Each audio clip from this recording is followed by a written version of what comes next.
So before we get into today, I just want to talk a little bit about my favorite topic, how all politicians are liars. So tariffs have been in the news this week, and everybody has something to say about it. The Democrats have finally discovered economics. You see, they tell us that tariffs are just going to make things more expensive. Why? Why tariffs going to make things more expensive? Because that's their intention. You see, they explain to us that when you cause the cost of imported goods to be more expensive by artificially raising the price of them, then goods here which are more expensive become more viable, become more viable. Which means, what do you mean become more viable? It means we'll pay a higher price for them.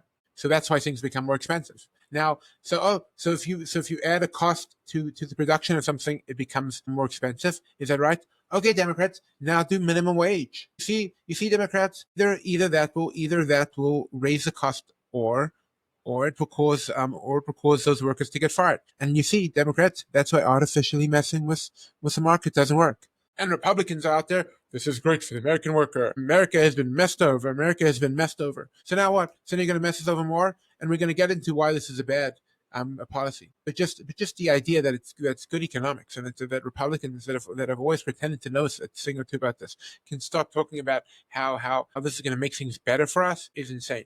And then you have the industry saying, whoa, we're not going to raise prices. But of course you're going to raise prices, because that is the point of tariffs. And even if you're not going to be raising prices, you're going to be trying to do things with your distribution, because that is how you're going to get around those prices. So somebody's going to be paying more. Somebody's going to be paying more for your import costs. And that's the point of tariffs, for somebody to pay more. So yes, you're all liars. Let's get into the show.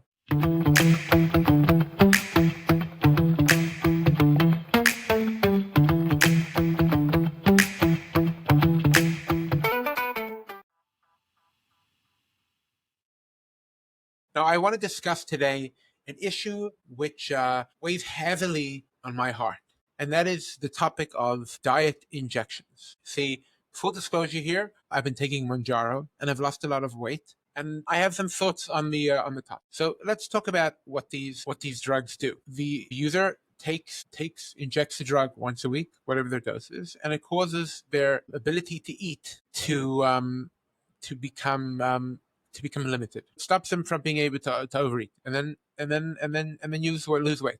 Now, I'll tell you something I really like about it. As somebody who's gone up in weight and down in weight and tried different diets, I really like the fact that I can say I'm not taking credit for this. You see, in the past, you have this like little slightly patronizing conversation with someone where they say, "Oh, you're looking great," and you say, "Yeah, I'm trying to exercise a little bit and watch what I eat," and they say back, keep it up. You're doing great." And that like patronizing, like not like, "I'm so glad you're not eating yourself to death anymore." And with this, it's like, nah, I've given up. I can't do this. I can't. It's like painting like that paint on your fingers. You don't bite your fingernails. I can't do it. I've given up, and I am doing severe medical intervention. And as a side bonus, it's a ticket to a class action suit in 20 to 30 years. So yeah, I love it. It does also expose the answer to an interesting debate that's been raging in society that really should have been obvious all along. And that is that the reason for obesity has to be a behavioral failing.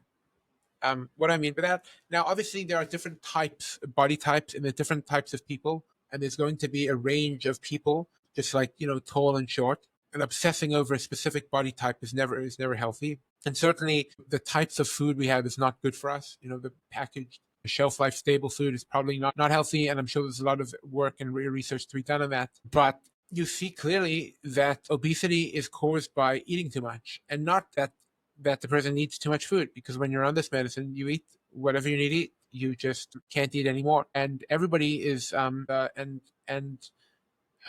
lie that about someone's like metabolism, or they just struggle with they just gain weight faster than everyone. There might be some truth to that on the margins, but real weight gain is due to just eating too much in a way that it doesn't appear to be to get nutrition. And so there's an interesting question, because you see overweight people in the world who this appears to be their only moral failing. Why is it that that they struggle with this, and they don't struggle with everything else. They appear to have healthy marriages, families, and so I think the answer is obvious. It's just that a lot of people in humanity, use external stimuli to regulate their emotions, and everybody has their own thing. I'm not talking about like an addiction necessarily, but like in that category. And so fat people use food, and some people use exercise, and some people use movies, and some people use smoking, whatever people use, and it could be more destructive, or it could be worse, or it could be less, or it could be healthy. But that is what overeating is, and that's why diets don't really work, because they're not really addressing the problem. And I'm not sure what the solution is, and maybe these drugs are certainly definitely a good training tool. But we must acknowledge what it is, because that's what I see here. I think that's clear. That is an undeniable fact. All right, let's move on. Right. So as you know, I'm really mad about the tariffs. The tariffs, I think, we've spoken nauseum about how I think the tariffs are dumb. How they're being calculated is even more dumb. You see like numbers from Trump. The This country was charging us 80% tariffs, 90% tariffs, and you're like, what are you talking about? These countries are just charging huge tariffs on American goods. And it turns out the way Trump is working out the tariffs based on the evil trade deficit.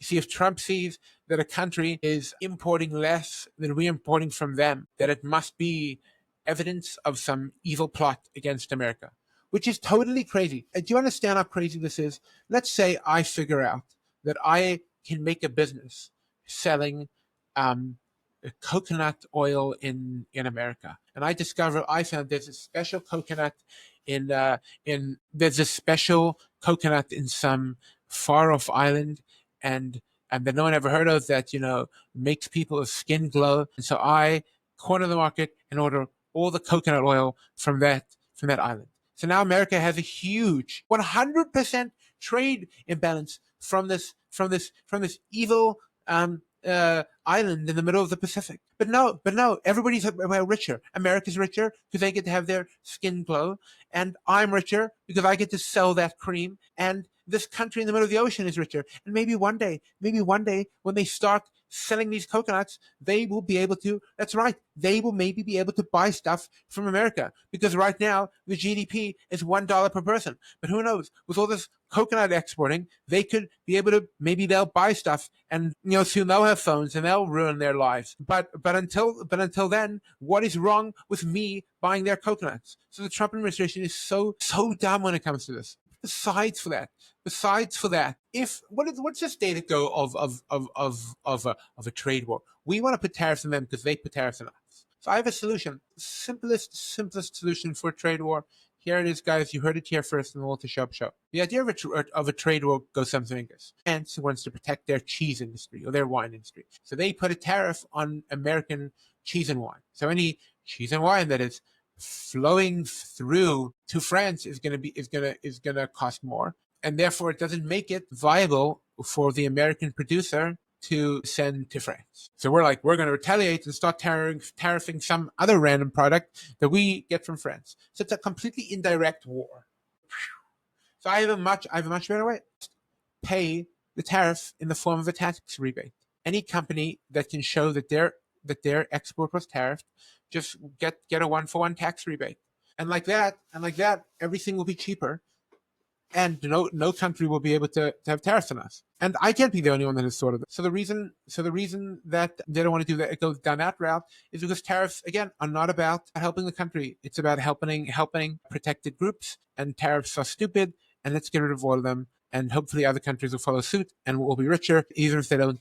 We don't make ourselves suffer for their bad economic policies. So an interesting topic came up about drug companies advertising. RFK wants to ban them. I'm generally supportive of RFK's initiatives, and this one would at first glance be one to support.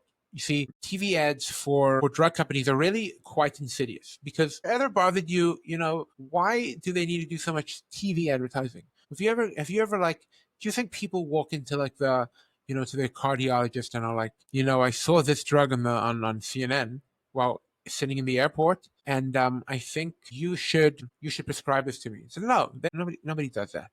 And also, why they're advertising on cable news? Nobody is watching it. The same thing goes for like you'll see like an ad for like Boeing or Lockheed on on CNN. Like so I guess they're targeting the person who's at the airport again. He's sitting at the airport and he's like watching CNN because those are the only people that are watching CNN. And he's sitting there like, if I would have my own plane, then I wouldn't have to be here sitting and watching CNN. So I should just buy a plane. So is that who CNN is targeting? Or is Lockheed and Boeing buying favorable coverage? You decide. And the same thing is for the drug companies. So they're buying favorable coverage. That's why that's it's part of their lobbying efforts. That sounds so. Yeah, maybe they should be banned from advertising, but they shouldn't because in this country we protect free speech and we protect free speech regardless of whether we agree with it or not. Because not protecting free speech is more dangerous than possible danger resulting from drug companies advertising.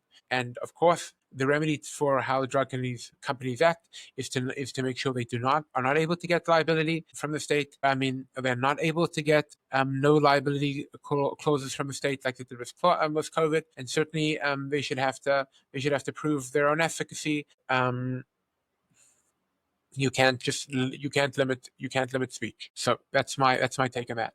I want to conclude on a topic that I really owe you an episode. I want to conclude on a topic that I really owe you an episode about, and that is AI. But I think there's a lot of talk on will it replace us, won't it replace us, and I think there's actually something very exciting about AI. So I use AI a lot. I'm a software engineer, and I use it to generate code snippets, to understand about different platforms that I'm interacting, to like look up documentation. I find it immensely useful, but I don't find it like it hasn't gotten better in the areas that it is not good at.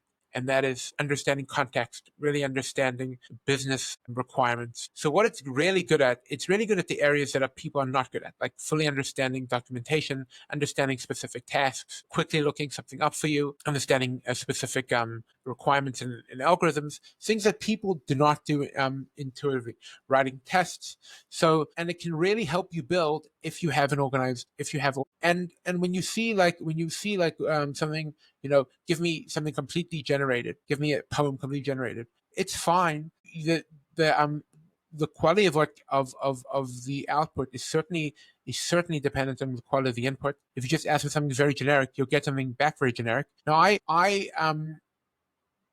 suspect that very soon AI will be able to write a new Marvel movie because the storyline is, well, remember we told you that this Marvel character controlled time and space? Well, there's something else above that. And now this guy can control even more than that. And just wait till you see the next Marvel movie where that guy's even bigger than that, right? So there's no creativity, there's nothing interesting about that plot. Of course, AI will be able to make something not interesting, but have AI produced anything similar to any major philosophical work? Have we taken any of the AI and said, produce an original philosophical idea? No. Put forth a new theory of how the universe works. Tell us your position on string theory. Come up with a new idea. We haven't seen that yet. And so I'm not afraid of AI replacing humanity. And look, it might pass that. But it's an exciting time to be able to use it as a tool, to be able to spread your wings, to be able to say, look, I can make such bigger things. I can create something that would have taken months, could now take days. I'm considering like making a tiny little a video game, a Jewish themed Pesach themed video game on my phone with my son this weekend, and that would never been possible. It would have taken weeks just to get through the graphics, on the side. It's an amazing time. Thank God for this advancement. Looking forward to the future. Let's end it on that positive note. Thanks for listening. Please leave feedback. I would really appreciate it. Just a comment, an email, a question. Please get back to me. I really want to know how the show's going. Tell me if the episode was good. If it wasn't, I'd really love to hear it. Until next week, guys. Have a good one. Bye-bye.